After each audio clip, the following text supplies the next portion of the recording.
About 4 years ago, I started a company called Campus Bike. And I spent 3 months building a website and actually sourcing a product from China, getting it manufactured, getting it shipped all the way to Ames, Iowa. I spent a lot of time on the website. I was a website designer. I built custom e-commerce software. I spent at least a week finding the background, at least a week designing the copy in the bottom left. And at the end of the day, I only sold one scooter out of $10,000 worth of scooters that I bought.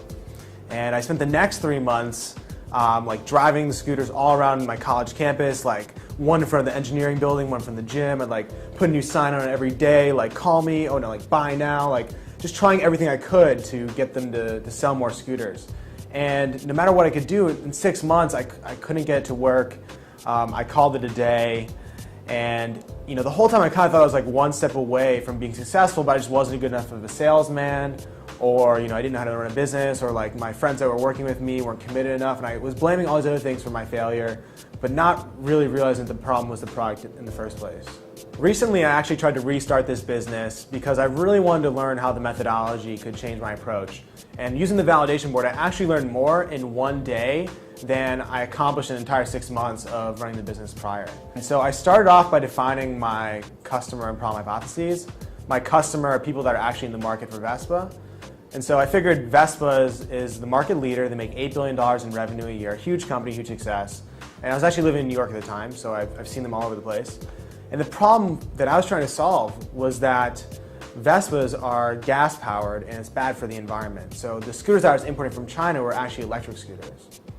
So I defined some of my core assumptions, being that my customer cared about the environment, they cared about price because mine were cheaper, and they cared about the utility of just getting around with the scooter. So I decided on my riskiest assumption. My riskiest assumption was that my customer cared about the environment, did the exploration method, and we defined our minimum success criterion as 1 in 20 just admitting that they have this problem. So what did we do? We threw up a Craigslist ad, and I just took about 20 minutes. I took the photo from another Craigslist ad and put it on my Craigslist ad. I changed the price to be significantly lower so that more people would call us, and we posted that online. Every 20 minutes, my phone started to ring, and people were calling me. And when I pick up the phone, I go, "Hey, how's it going?" And I'd say, "Well, why are you buying a scooter?" And they'd be like, "Oh, I used to study abroad in Italy, and I had a really good time there, and I rode a Vespa there, so now I want to get one." Another guy would be like, "My wife has one, and she's always riding it, and I feel left out, so I want to get one." And nobody mentioned any concern for the environment. Actually, we asked people point blank, I have 20 people, I said, "Do you care about the environment?" And every people were just like, "No." Telling a stranger on the phone, "No, I don't care about the environment."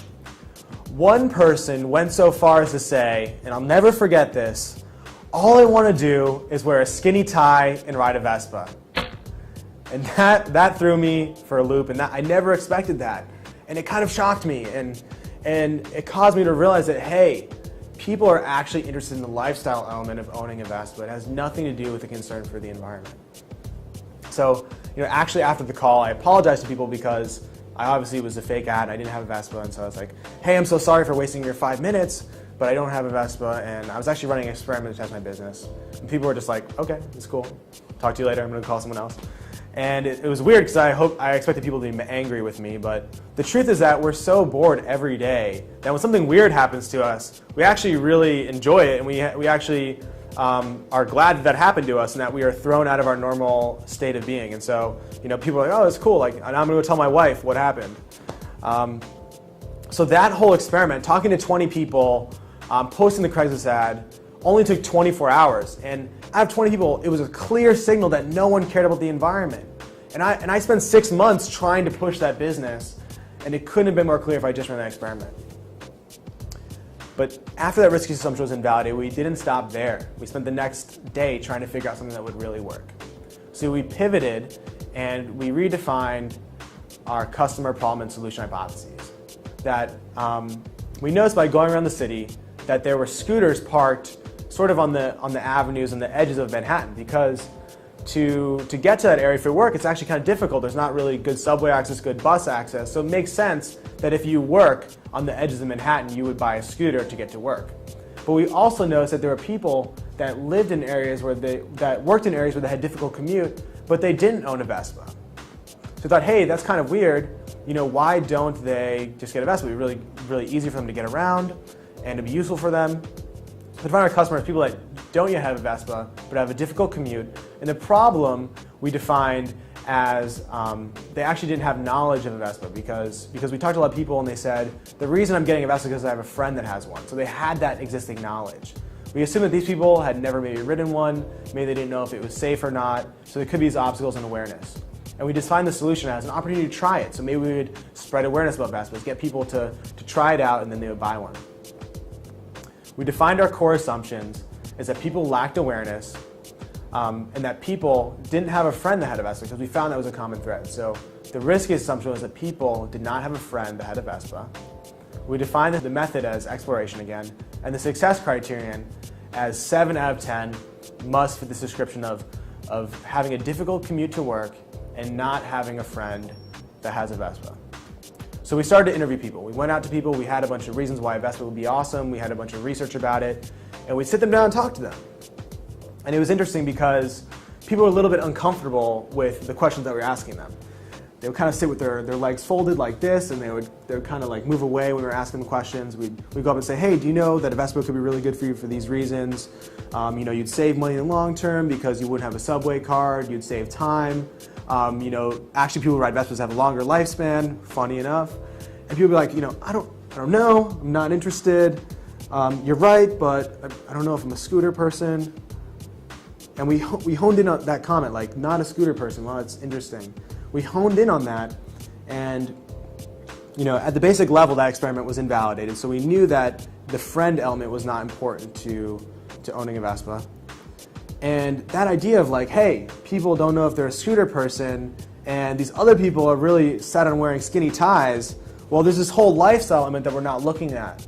And actually, that lifestyle, it's kind of like a hipster lifestyle. To get comfortable with that, it doesn't fit everybody. And to buy a Vespa is at least $3,000. That's a huge investment if it doesn't fit your lifestyle. On the upper end, it can be up to $8,000 to buy a Vespa. So we kept the same customer type, but we pivoted the problem. The problem was not that they lacked awareness about Vespas and scooters, because they had the awareness, but they weren't comfortable with the lifestyle of being a hipster wearing a skinny tie. So we redefined our solution as a way to rent a scooter for a month. If you could rent it for a month and try it out, then you would be able to figure out if you could actually be that hipster wearing the skinny tie. So our core assumptions were that people were lifestyle challenged and that they would pay at least $250 a month, because we figured we had to have a business model on this. And they would pay $250 a month is what we decided to do the riskiest assumption. We used the pitch method, and we said, hey, we want to get 15 people to sign up on this landing page in 2 hours. So this is the landing page that we designed. Rent this Vespa for $250 a month, and if you love it, buy it at a discounted price. Buy now button that would actually just lead to a coming soon page. As you can see, we used a Vespa, and it's starting at $4,500, right? It's pretty expensive. But you can rent it for $250 a month, it looks sexy, and when they click through, just go to a coming soon button with filter information. And it looked real, it looked like a real business that was existing now. This only took us a couple hours to do. So the response that we got from this was incredible. We had 50 people sign up in 2 hours, and not only that, they were typing in all caps on the coming soon page. They were like, I want this right now, give me this, like, here's my phone number, call me right away, I've been looking at this forever. And we had people tweeting at us, everything. We got a ton of positive feedback. We even went back to the person who was sitting cross-legged and was like turning away from us, and we're like, hey man, if you're not sure if you're a scooter person, how about you just try it for a month for $250 and return it if it doesn't work for you. And we had people jumping out of the guy jumped out of his seat. He was like, wow, give me this right now. This is amazing. I never thought of this. And so we had the feedback of 50 people sign up in 2 hours, of people typing in all caps on the coming soon form, and of people jumping out of their seats. And so we knew that we were onto something. We validated this riskiest assumption. And this whole process took us 2 days to do. Whereas I spent 6 months working on one product that was clearly not working. I wouldn't listen to market feedback. And so at the end of the day, this was a learning experience for me. I didn't continue to do this business, but for me, it showed the power of this process. I wish you the best of luck using this process for your own product or business idea.